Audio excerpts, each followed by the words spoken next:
Hello everyone, this is part 3 of What If Naruto Left Konoha and Goes to Sunagakure, and I hope you guys enjoy this video and to like, to subscribe, to share, and check out the playlist, to see more comment down below. Now let's start the intro. They call me a god. They call me a god. They call me a god. Join my membership, the perks are great. It's in the description. Be sure to like and subscribe, it gives me more motivation. Enjoy. Naruto sighed for what seemed the millionth time that night. He'd been going over the files of the students and what was expected of a Chunin teacher for a couple days now, and he was not happy. The students were fine, he'd get to know them later. It was the class curriculum that bothered him. It seemed that every hidden village insisted on teaching history and other book-related topics over practical things. He scowled and leaned against the wall. He was going to change that with his class, consequences be damned. Knowing that you were responsible for teaching children how to be ninja, even if it was just the basics, was a huge burden. He wouldn't send them off half-seed. He looked around at all the scattered files and picked up one of particular interest. It was the requirement for the graduates. Same as Konoha. Henge, Kawarimi, Bunshin. Despite their boast of quality shinobi, Suna had low starter standards like their ally. True, their numbers were lower because only the best of the academy were accepted, but his class wouldn't be like that. Pulling out a blank scroll, Naruto began to scribble furiously on the parchment. His class plan would break rules and tear down barriers, and if Gaara didn't like it, then let him try to stop him. Uzumaki Naruto always proved his detractors wrong. Naruto straightened himself out as he walked toward Gaara's office. Clad in his beige pants, black shirt, and battle coat with his Chunin vest beneath, he cast quite a shadow. He nodded his head to the receptionist and knocked on the door. He tugged on his vest again and smiled. Temari had wanted to be the one to present it to him, but Gaara reserved the right of the headband for himself alone. A monotone voice bade him to enter and Naruto stepped inside. Gaara took in his friend's appearance and nodded approvingly. While I appreciate the change of color, I don't think your father would have approved of you tearing the sleeves off his coat. Yeah, well, it gives me a better range of movement. Besides, a sleeveless trench coat looks cool. Gaara sighed and walked around his desk. He presented Naruto with his headband and bowed to him. Naruto took it with a smile and bowed to his friend. The two straightened up and each took a chair. As Gaara made his way back to his comfy leather chair, Naruto tied the headband around his arm. He liked his hair better down anyway. Congratulations, new Chunin of Suna. I am proud to welcome you into our ranks. You don't need to say all that, Gaara. Shut up, idiot, I'm obligated to. Now where was I? Oh yes. The speech continued on for nearly 5 minutes in Gaara's drawling monotone, and Naruto was sure by the time it was over that the former Jinchuriki had only said the speech to make him mad. His eye twitching madly, he tried to keep his voice calm. Is that all, Kazekage-sama? Gaara frowned and the sand behind him swirled up. I thought I told you not to call me that. I thought I asked you not to say all of that spiel. Yes, well, that is my right. On to other topics. I assume you are prepared for your class. Yes. You've read the curriculum. Read the files on your students. Yes. I can trust you not to teach them frivolous things like that Oiroke no jutsu of yours. They're children, Gaara. I wouldn't teach kids that jutsu. Not what I heard. All right then. Chunin Uzumaki, welcome officially to the Suna ranks. And Godspeed and good luck with those little brats, you're going to need it. Gee thanks. Well, I gotta go. I'm fixing dinner again tonight and I've gotta get to the market. You're fixing dinner? MMHHMM. I'll be over later. Hey, see you then. X. Naruto hummed as he stood over the stove. Cooking had become something of a nerve soother for him and it relaxed him greatly. It was a plus that everyone enjoyed his cooking. He tried some of Temari's fare and ate it politely, not wanting to hurt her feelings. Kankuro, however, did not share his tact and ended up being brained by a frying pan. Poor Naruto had to run damage control between the two the rest of the evening. No wonder Gaara used to be homicidal. Naruto tensed when he felt someone lean over his shoulder, but eased up when he saw the golden tresses of Temari. Watch her cooking. Naruto shrugged his shoulder to get her away and pushed her back with his free hand. None of your business. You'll find out when dinner's ready. But I want to know now. Well, tough S. I'm not spoiling the surprise, but if you keep bugging me I won't make dessert either. The blonde beside him disappeared immediately. She absolutely adored the desserts Naruto had made in his short stay at the compound and had put a whole cake away by herself. She complained of an aching stomach the next day and Naruto berated her for being such a pig, earning him a knock on the head from her battle fan. Ah well, it was all in good fun. Staying with the Sand siblings was a real riot. He chuckled to himself and tasted what was in the pot. Needs more salt. An hour later Gaara showed up with Baki in tow. It was a good thing that Naruto made unusually sized portions. Between him and the Sand siblings, food never lasted long. As the four made small talk in the living room, Naruto began to set the table. Putting his fingers in his mouth, he let out a shrill whistle. All right, soup's on. The four appeared at the table so fast Naruto thought they had used Shunshin. With a quick, itadakimasu, everyone dove in. Naruto waited to see what they thought before he dug into his plate. Baki sat up straight and swallowed his mouthful before smiling at Naruto. This is very good Uzumaki. Much better than anything these three ever came up with. Shouts of indignation came from Kankuro and Temari while Gaara just grunted and kept eating.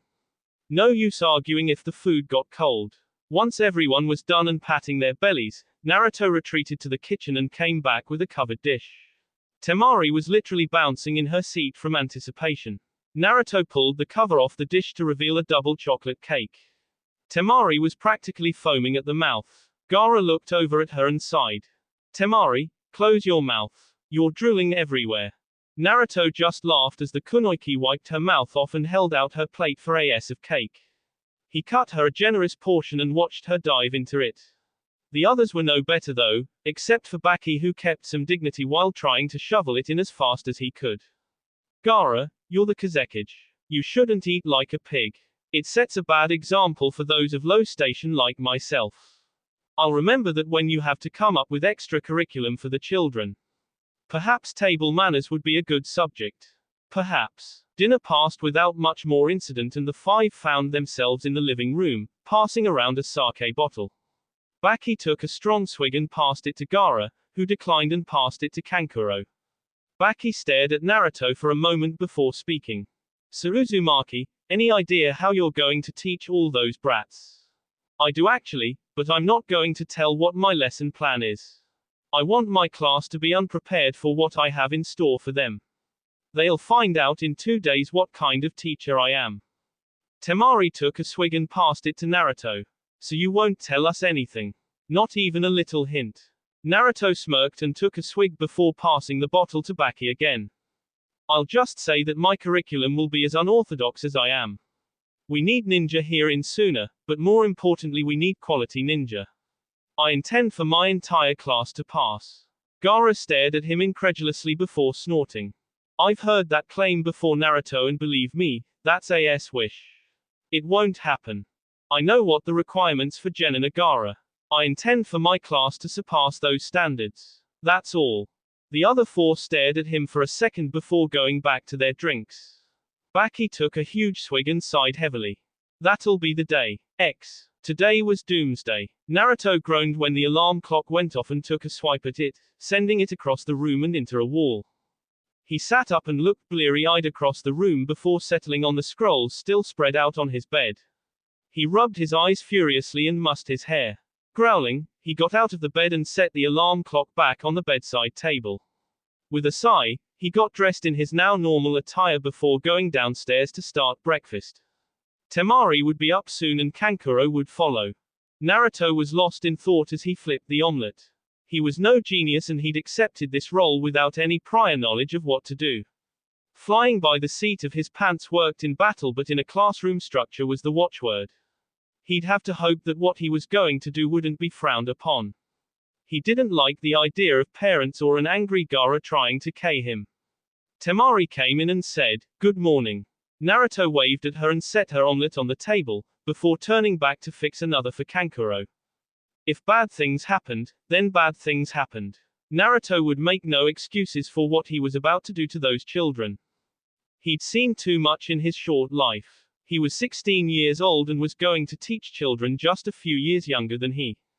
They couldn't understand what he had experienced in life, the solitude, the loneliness, the pain, the sadness. But he'd make them understand. Those kids would leave his classroom, not as he had left his, a stupid, simpering little fool. They'd all leave shinobi of the highest caliber, or none of them would graduate at all. Kankuro stumbled in and grunted. Naruto sat his plate in front of him and began his own omelette, still lost in thought. Temari had watched the boy from the moment she entered the kitchen. He never looked at him, just kept making breakfast as if in a trance. She knew today was his first day as a teacher, but she'd never seen the hyperactive blonde so quiet. It was almost scary, but she knew enough from dealing with Gaara not to bother someone when they were being introspective. It wasn't good for anybody. She wanted to say something bad, but when the blonde dropped his plate on the table and ate absent-mindedly, she knew it wasn't her place. Kankuro glanced across the table to his sister and nodded his head in Naruto's direction. She shook her head no. She wasn't going to interfere. Kankuro sighed and sat up straight. Oi Naruto, what the hell's with the long face? The blonde looked up and gave the puppet master a confused look. What's the deal, man? You nervous? Who wouldn't be? I don't know what I'm getting myself into. Hell, I don't even know if I'm good with kids. Temari pushed her plate away and looked into his eyes. You'll do fine, Naruto. I know you can do it. For some reason that settled him down some. He felt more at ease. He gave her a shaky smile and returned to his meal with more gusto. The siblings looked at each other and grinned. He'd be fine. Naruto strode down the hallway of the school with his files ready. He looked this way and that, trying to find his room, and saw someone leaning against the wall further down. Upon getting closer he saw it was Gaara, leaning outside his class door. The redhead looked at him and nodded. Good luck, my friend. Don't let me down. I expect big things from this class. Why? Because I'm so awesome. No. Because you're an idiot who has the devil's luck. I expect you at my office for lunch. Goodbye. Gaara was gone in a swirl of sand, and Naruto took a deep breath before entering the room. His descent into hell had begun. The children were all hyped up today. They were getting a new sensei. Some had heard that he was a badass Junin who had been hurt and was on sick leave. Others had heard that he was a missing nin from another country that Kazekage-sama had convinced to become a Suna nin. Others had heard that it was a beautiful kunoichi who was as sly as she was good looking. None of them were even close. They all looked up when they heard the door latch turn. The room grew quiet as the door opened, revealing a teenager clad in beige pants, a long-sleeved black shirt with a tunin vest over it, and a sleeveless white trench coat with red flames around the bottom. The boys all stared in awe at how young he was. The girls blushed at his looks. The blonde hair was a rarity in Suna. Only Temari-sama had blonde hair, and it wasn't that blonde. It seemed to fall about his head in a haphazard way and yet framed his face perfectly. Everyone wondered why he had scars on his cheeks and just who he was. They'd never seen him in the village before. They watched as he crossed the classroom and stopped in front of the desk, dropping the files on top before turning and hopping up to sit on top of the desk with his legs crossed and his hands on his knees. He grinned at them, and when they saw his enlarged fangs, their eyes opened wide. He looked like a fox. The slanted eyes only made that more prominent, although foxes don't have blue eyes. Hello class, I'm Uzumaki Naruto, your new sensei. You may address me as Naruto sensei, okay? All the children nodded and bade him good morning. Naruto smiled at them before hopping off the desk and standing straight as an arrow, his hands behind his back. Now that the pleasantries are out of the way, let me tell you a little about myself. I am the Jinchuriki for the Kyuubi no Yoko. I have a fox demon inside of me, just like Kazekage-sama had inside of him. Before any of you freak out, I have the situation under control. I just want you to know that, so that if any of you are going to make this a problem, leave now. He paused to see if any would leave. None did. That was a good sign. Good. We might work out all right after all. Tell me, what are the requirements to be a genin of Suna? A small girl raised her hand. Naruto nodded for her to speak. To do the henge, kawarimi, and bunshin, and to also pass a written test. Naruto nodded and the girl sat down, pleased with herself. That is correct. That is Suna's graduation exam. But it is not mine. The kid's eyes flew wide open and their ears perked. I don't merely mean to make you genin. I plan to make you ninja. Fully functioning ninja by the time you leave this classroom. You, in the front row, what is in that textbook? History, sir, along with theories on the lower level jutsu. Give me that. The student walked forward and handed Naruto his book. He flipped through it, made a disgusted face, and tossed it on the floor. Everyone, take your textbook and toss it into a pile. Once everyone had complied, he made some seals and burned them with a kaiten jutsu. The children all stared in horror. What the hell was this man thinking? If you want to study that, do it on your own time. I plan to make you children strong, stronger than the genin in Konoha, stronger than Iwa, stronger than any other genin in this school. When you leave my classroom, you will be able to stomp the S out of any student from this academy outside this classroom. Fighting amongst yourselves will not be tolerated. Am I clear? If you have an ego, if you're a fangirl or fanboy, if you're just an idiot with a chip on his shoulder, get out. I have no use for you. I was an idiot when I was a genin. I thought I had something to prove. I left the academy greener than a grasshopper's ass and thought I was king of the world. Let me tell you kids something. The world isn't fair. I'm the first to admit this. I'm a human kids. I've been beaten, I've been TD, and I've nearly been ked. The ninja world is not pretty and some of you may I'm not trying to scare you, but that's the way the world is. Don't think being a ninja is cool, don't think it is noble. It's a job. It's a service to your village. To most you are a tool. Personally I don't believe that. Emotion can't be wiped out. It's what makes us human. I want you to know that I don't play favorites. I will be working with each and every one of you personally. This class is a team effort. If you have illusions of grandeur, if you think you're better than your classmates, get out.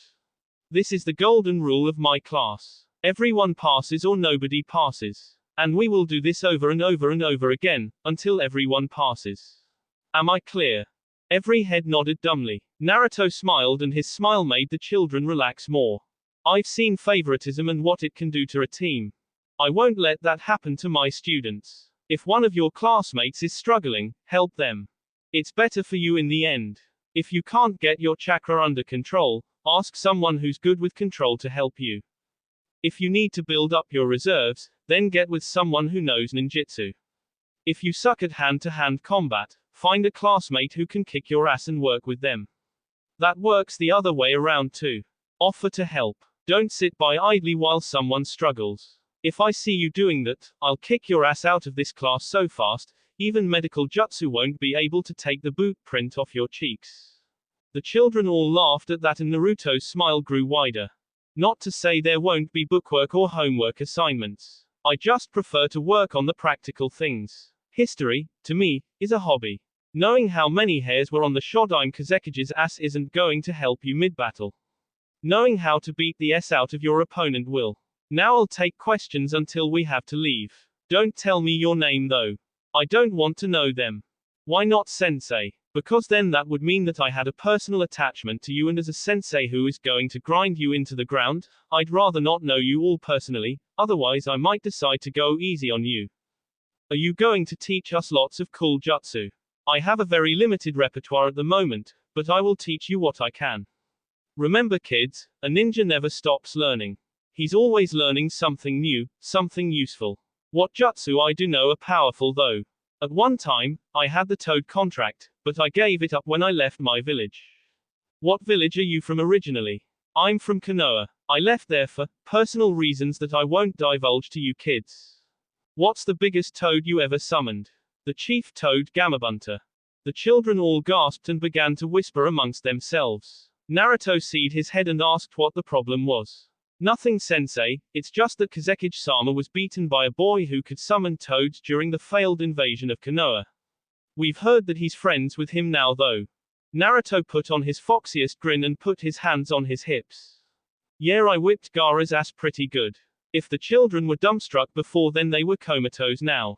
No way. That was you. You beat the Kazekige. When we were children, yes. But I don't want to talk about that now.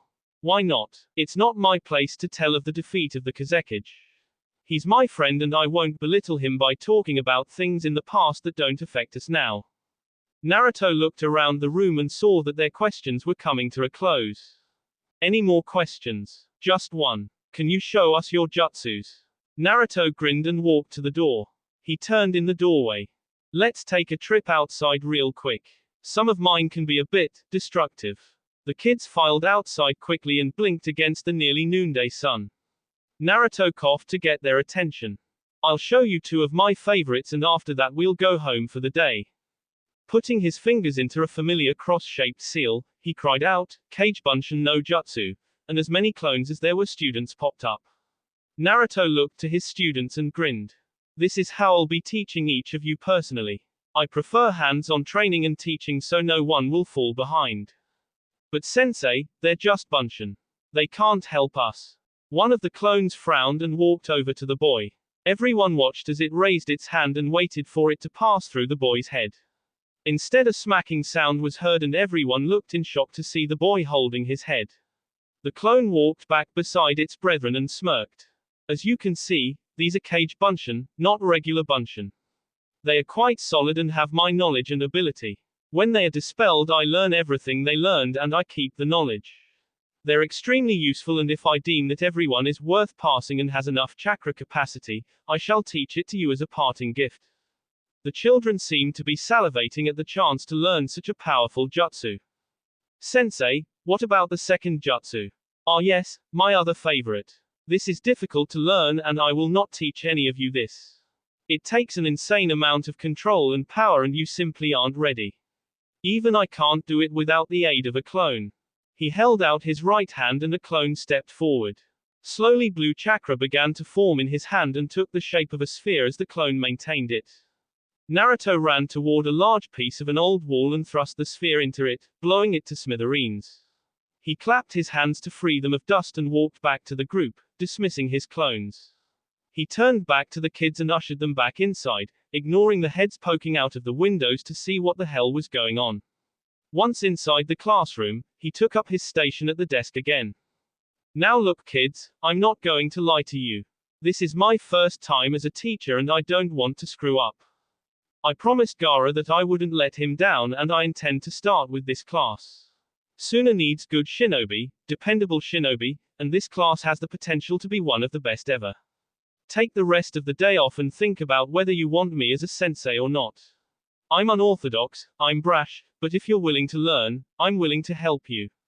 If you'd rather wait till next year when you can have a seasoned chunin teacher, then I won't blame you. We'll be going by ear here. We'll still have tests by the way, but that will be on things I think are important. Personally, I think genin exams are a crock. I myself can't create a simple bunshin. I have too much chakra. I have a friend back home who can't use jutsus, but he's still one of the best ninja I've ever met, and on a good day he could kick anyone's ass from here to mist and back and never have that smile of his leave his face. We will accentuate your positives and work on your negatives. Remember, this class motto is, no one is left behind. Now get out of here. I got other things to do and a lesson plan to work on. The children filed out as if in a daze and Naruto left after them, wondering if he was doing the right thing. As soon as the door was closed, a genjutsu dropped and the Sand siblings stood in the corner. Temari turned to Gaara and saw that he was deep in thought. So, what do you two think? Kankuro took up a thinking pose that looked unnatural on him, but this was an unorthodox thing to begin with. I think he'll either make or break these kids. Naruto was always a do-or-es kind of person. Personally, I think the academy has been due for a shake-up like this for years. What do you think, Temari? I think he'll do fine. I actually like his approach. It reminds me of Baki-sensei. Gaara, what do you think? Gaara didn't answer for several minutes. He just stood there with his arms crossed until that small smile made it onto his face and his siblings stared at him waiting for his answer. I hope Naruto bakes another dessert tonight. I seem to have acquired a sweet tooth. He disappeared in a swirl of sand, leaving two baffled Junin. After the shock wore off, Temari smiled at Kankuro as they walked out of the room. He'll do just fine. And I hope he bakes a cake tonight too. That boy's a damn good cook. Kankuro took a sip out of his canteen. Then why don't you rope him and take him out? Temari looked up as they walked and waited until Kankuro took another sip of water before answering. I just might. I saw him in boxes, remember? He has a great ass. Poor Kankuro nearly SD from choking. X. Naruto did indeed bake a cake that night and everyone was very appreciative. He retired early to his room to think about what he'd done that day. He laid on the bed with one arm on his forehead, staring at the ceiling. Had he done the right thing in telling those kids the truth? Had he been too harsh in telling them the ugliness of the world? He sighed and rolled over to look at the clock. It was late and he needed to get to sleep. He rolled back onto his back and sighed again. I guess I'll find out in the morning. X. That will be all for this video. Be sure to like, subscribe, share, and comment down below for more videos. Goodbye.